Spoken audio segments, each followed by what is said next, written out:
평안한 마음 되셨습니까? 어제는 새벽 예배를 마치고 바로 교육자들과 함께 지리산을 갔다 왔는데 거기도 비가 엄청 많이 오더라고요.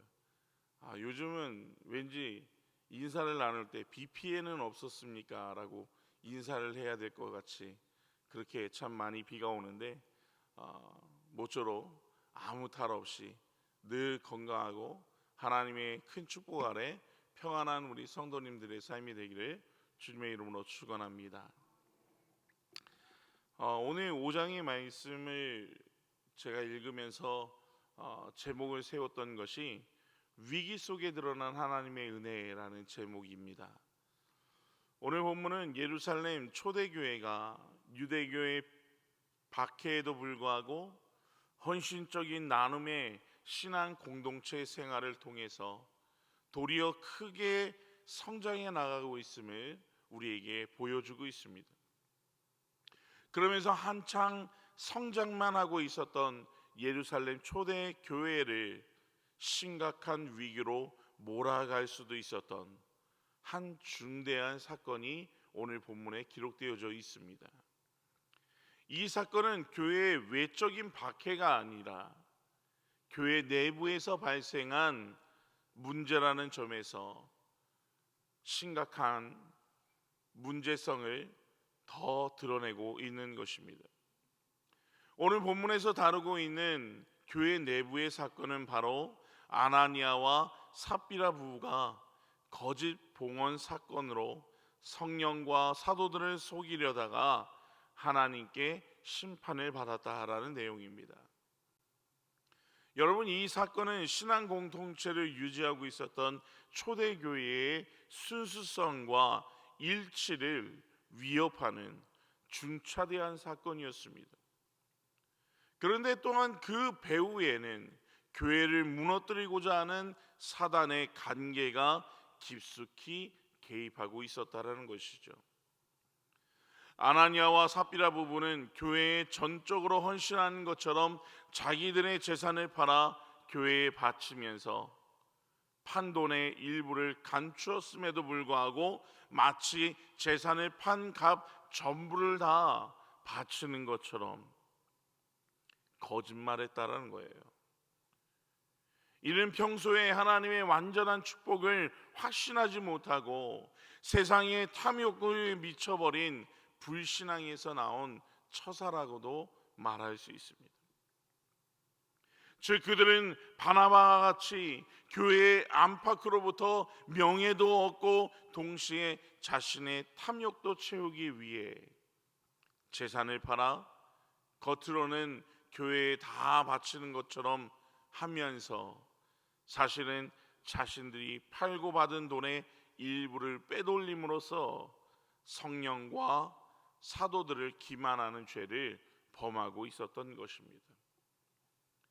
이제 막 전적인 헌신과 사랑으로 태동되어져 성장하고 있었던 초대교회의 순수성, 성령의 역사의 완전성을 위협하는 심각한 결과를 초래할 수도 있었던 일입니다.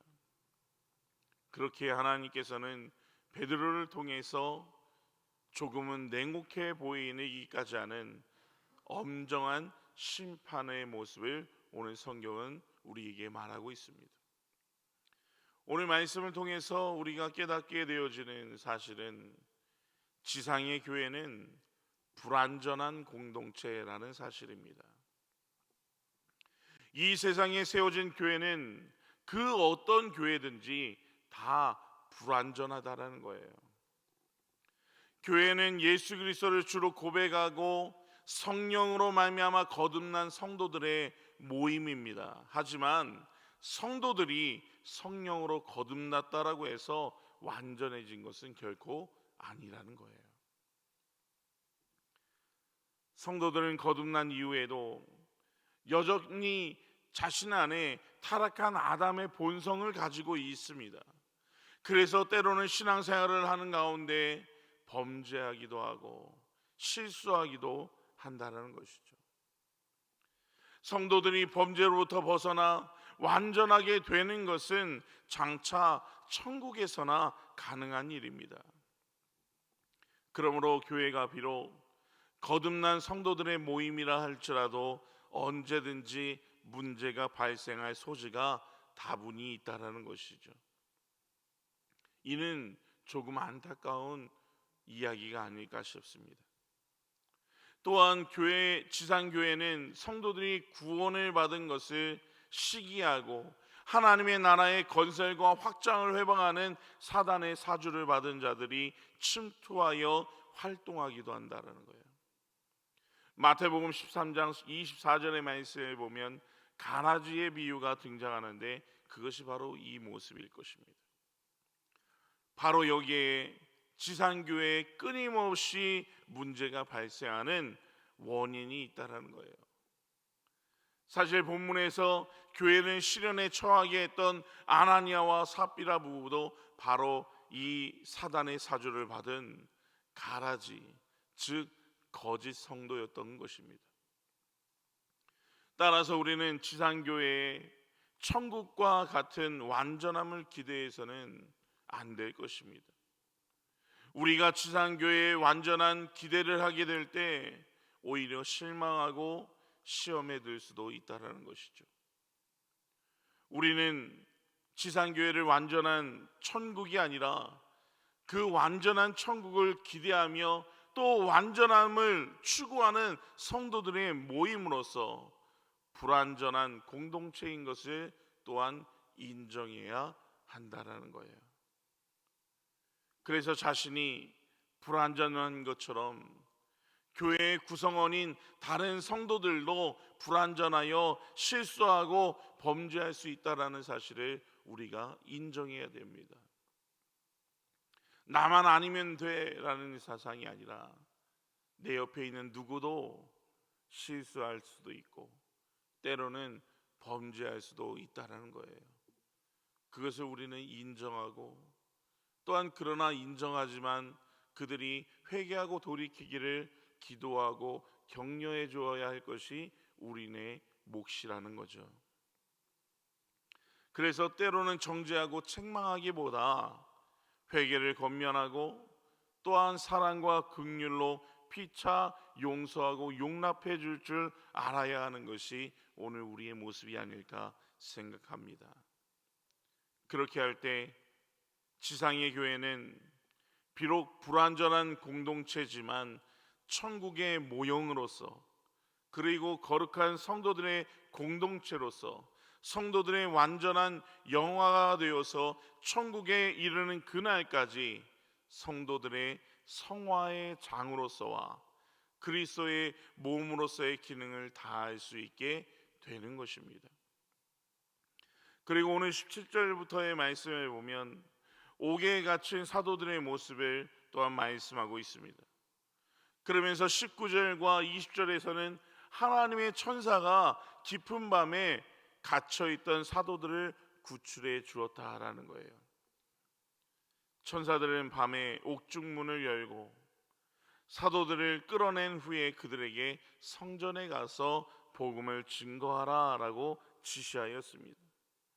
이 또한 엄청난 기적 중에 하나일 것입니다. 왜냐하면 23절의 말씀을 보면 옥문이 든든히 잠겨 있었다라고 말합니다. 또한 그 옥문 앞에는 옥졸들이 늘 그들을 지키고 있었다라는 거예요.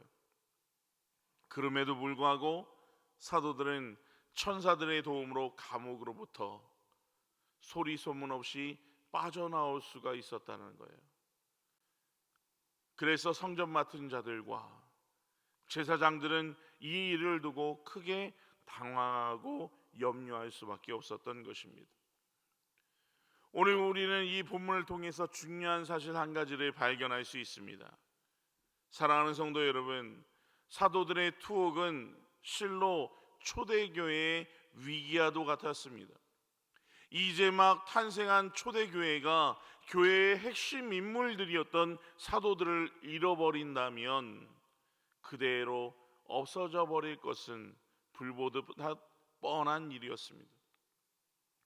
유대 지도자들이 사도들을 투옥한 이유도 바로 여기에서 있었던 거예요. 자연스럽게 초대교회가 없어지기를 바라야 했다는 것이죠. 그런데 이 가운데 하나님께서 사도들에게 임하여 주셔서 오늘 사도들을 구출해 주었습니다. 이와 같이 하나님은 교회의 위기가 처하게 되었을 때 반드시 구출해 주신다라는 겁니다. 하나님은 교회가 위기에 처하게 되면 여러 가지 다양한 방법들을 통하여 반드시 구원의 손길을 펼쳐 주신다라는 겁니다. 때로는 사람을 통해서, 물질을 통해서 구원해 주십니다. 그러나 사람의 힘과 물질로도 구원할 수 없을 때는 기적적인 방법을 통해 구원하심을 성경은 우리에게 보여주고 있습니다. 그러므로 교회가 핍박당하고 문제를 당해 도저히 우리의 힘으로는 해결할 수 없는 위기를 맞았을 때, 그때가 바로 하나님의 기적이 일어나는 순간이라는 사실을 우리는 기억해야 할 것입니다. 하나님은 옥에 갇혔던 베드로를 기적적으로 구출해 주셨고, 유럽 전도를 하던 사도 바울과 실라가 옥에 갇혔을 때도 기적적인 방법으로 옥문을 열어 구원해 주시는 기적을 성경은 우리에게 보여줍니다. 사랑하는 성도 여러분, 세상이 우리를 핍박하거든 여러분 낙심하지 마시기를 바랍니다. 도리어 소망을 갖기를 원합니다.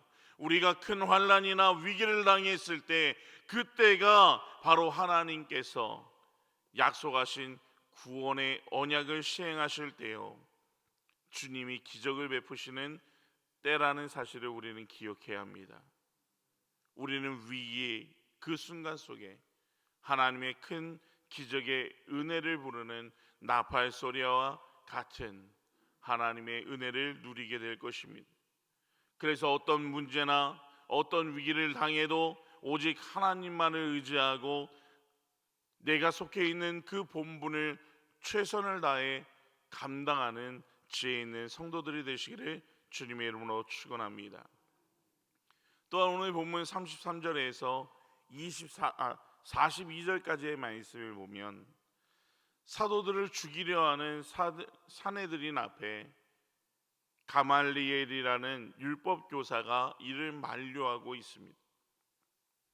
오히려 사도들을 보호하고 있습니다. 그 말씀 중에 41절의 말씀을 보면 이 유대 종교 지도자들에게 채찍을 맞은 사도들이 주님의 이름으로 인하여 능욕받는 것을 마땅한 일로 여기고 기뻐하며 공회를 떠난 사실을 우리에게 보여주고 있습니다. 귀한 우리 성도 여러분, 예수 그리스도 때문에 곤욕을 당하거나 손해를 보거나 사도들처럼 사람들에게 능욕을 당해 보신 적이 있습니까? 그럴 때 여러분은 어떻게 반응하십니까? 낙심하고 주님 전하는 일을 그만두지는 않습니까? 주님께 원망하고 또한 자신을 능욕한 자들에게 보복하려는 성도들이 있지는 않습니까? 그러나 이러한 모습들은 잘못된 것이죠. 사도들은 자신들이 주님의 이름을 위해서 능욕받는 일에 합당한 자로 여겨주심을 기뻐했다라고 말합니다. 여기서 기뻐했다라는 것은 아주 자랑스럽고 명예스러운 일로 여겼다라는 거예요. 즉 그리스도의 이름으로 핍박을 당해 매를 맞고 위협을 당하는 일들은 사도들은 아주 자랑스러운 일이요 명예스러운 일로 여겼다라는 것이죠. 그렇다면 사도들이 이렇게 주를 위해 고난을 기쁘게 감당하고 여겼던 이유가 과연 무엇입니까? 그것은 이 세상 사람들이 자신들을 그리스도의 제자로 여긴다라는 증거이기 때문에 그렇습니다. 어느 신학자는 말합니다. 사단은 익지 않은 열매 나무는 흔들지 않는다라고 말합니다. 열매가 익은 나무만 흔들어서 그 열매를 떨어뜨리려 한다라는 거예요. 이 말은 사단은 진정한 그리스도인만 시험하고 괴롭힌다라는 의미입니다. 귀한 우리 성도 여러분, 내 안에 시험이 오고 때로는 어려움이 온다면 오히려 기뻐하시기 바랍니다. 아, 내가 진정한 하나님의 자녀가 되었구나, 내가 진정 그리스도인이구나라는 사실에 오히려 기뻐하시길 바랍니다. 하나님은 사람이 감당할 수 있는 시험만 허락하신다라고 말합니다. 이 말은 여러분 다시 생각해 보면 하나님께서 너 이 정도의 시험은 이겨낼 수 있어 라고 인정해 주셨다라는 거예요. 여러분 기뻐하시기 바랍니다. 하나님께서 나를 인정해 주신다는 거예요. 그것이 작은 시험이라면, 작은 어려움이라면 나 아직 이 정도밖에 안 되는구나. 그러나 그것이 큰 시험이라면 하나님 감사합니다, 나를 이렇게까지 인정해 주시는군요. 여러분 오히려 감사할 수 있기를 주의 이름으로 축원합니다.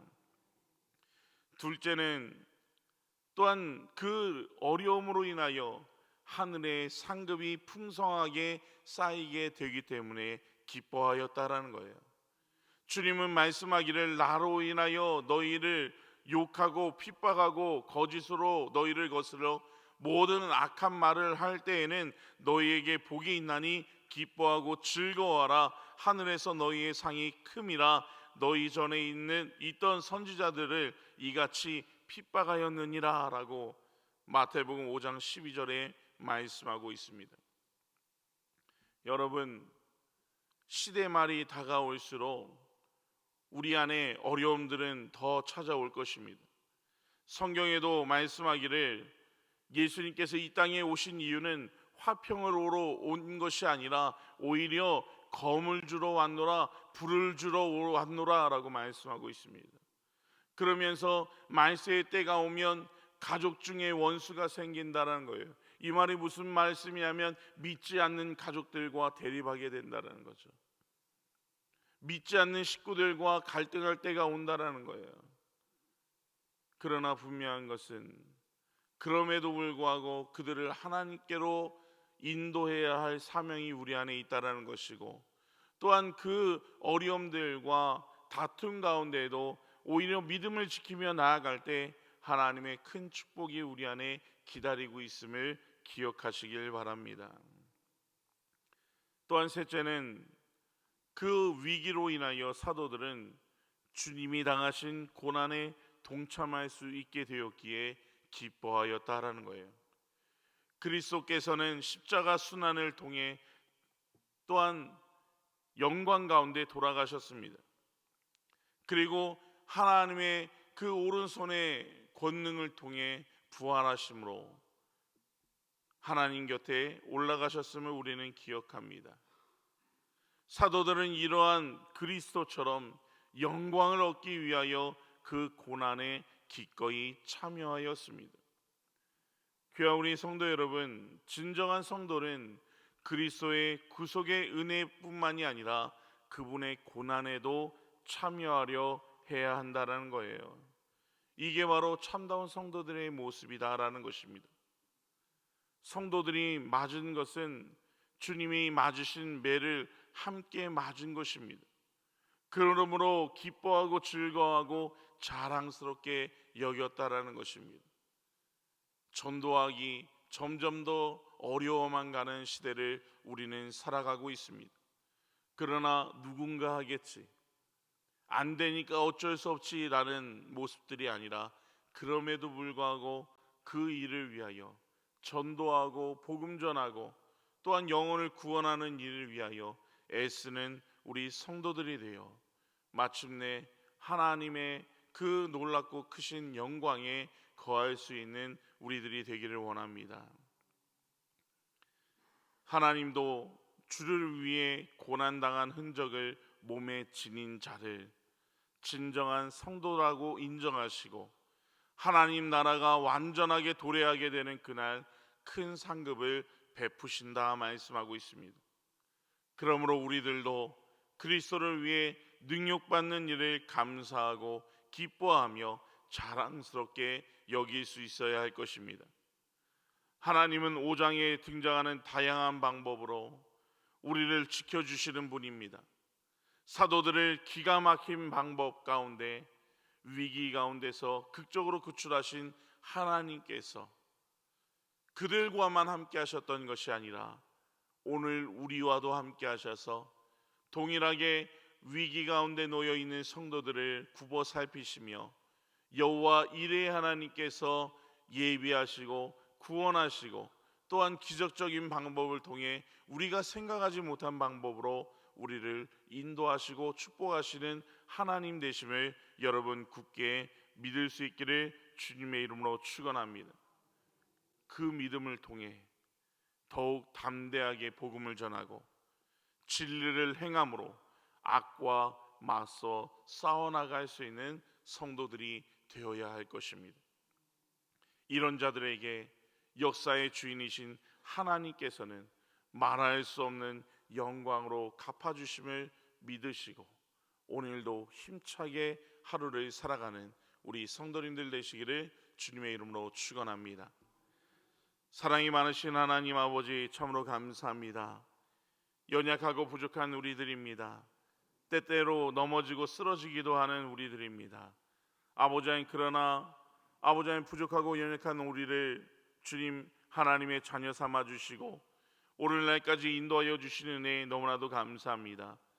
하나님, 때로는 내 옆에 있는 누군가가 아버지 하나님 앞에 또한 죄를 범하고 악한 길로 행한다 할지라도 아버지 하나님, 그것에 아버지 하나님 정죄하고 또한 그들을 질책하기보다 사랑으로 감싸 안아주고 회개하기를, 주님께로 돌이키기를 권면할 수 있는 우리가 되게 하여 주시며 우리 역시 불완전한 성도임을 우리가 잊지 않게 하여 주시옵소서. 그리하여서 사랑이 넘치는 교회를 세워갈 수 있게 하여 주시고 모두가 한마음 한뜻으로 하나님을 예배하고 찬양하며 기도하는 우리 부산영락교회가 될 수 있도록 인도하여 주시고 이 시대 말에 흔들림이 없도록 인도하여 주시옵소서. 늘 우리의 믿음을 아버지 하나님 붙들어 주시사 마침내 천국에 가는 그날까지 아버지 하나님 우리의 인생길을 인도하여 주시고 여호와 이레의 하나님께서 우리 앞길 가운데 놓여있는 수많은 위기의 순간들 가운데 구원하여 주시옵소서. 하나님, 이 시간에 귀한 예물을 드리며 하나님 앞에 또한 기도의 제목을 드리는 이들이 있습니다. 아버지 하나님, 이들의 기도의 제목들에 응답하여 주시사 속히 응답하여 주시고 이들의 이 헌신들이 헛되지 아니하도록 주님께서 축복하여 주옵소서. 아버지 하나님, 이 이른 새벽부터 아버지 하나님 피곤한 육신을 이끌고 나온 우리 성도들을 기억하여 주시사 그들의 가정이 잘되며 또한 그들의 자녀들이 잘되며 형통한 은혜를 누리며 살아가게 하여 주시되 어제보다 나은 오늘과 또한 오늘보다 더 좋은 내일을 꿈꾸는 성도들이 될 수 있도록 인도하여 주옵소서. 아버지, 이 땅 위에 아버지 하나님 구원의 방주로서 아버지 하나님 부산 영락교회를 세우셨사오니 아버지 하나님 그 말씀을 또한 순종하며 사명을 감당하는 부산 영락교회 되어서 이 지역사회에 더 나아가 부산 지역과 나라와 민족과 세계 열방을 품고 변화시킬 수 있는 능력 있는 교회 되게 하여 주시옵소서. 아버지 하나님 또한 세우신 담임 목사님 위에 함께하여 주셔서 늘 영육간에 강건케 하여 주시고 아버지 하나님 선포되어지는 말씀들이 우리 성도들의 마음과 영혼을 변화시킬 수 있도록 인도하여 주옵소서. 오늘도 함께 하실 하나님의 은혜를 사모하며 이 모든 말씀 우리 주 예수 그리스도의 이름으로 기도드립니다. 아멘. 하늘에 계신 우리 아버지, 아버지의 이름을 거룩하게 하시며 아버지의 나라가 오게 하시며 아버지의 뜻이 하늘에서와 같이 땅에서도 이루어지게 하소서. 오늘 우리에게 용할 양식을 주시고 우리가 우리에게 잘못한 사람을 용서하여 준 것 같이 우리의 죄를 용서하여 주시고 우리를 시험에 빠지지 않게 하시고 악에서 구하소서. 나라와 권능과 영광이 영원히 아버지의 것입니다. 아멘.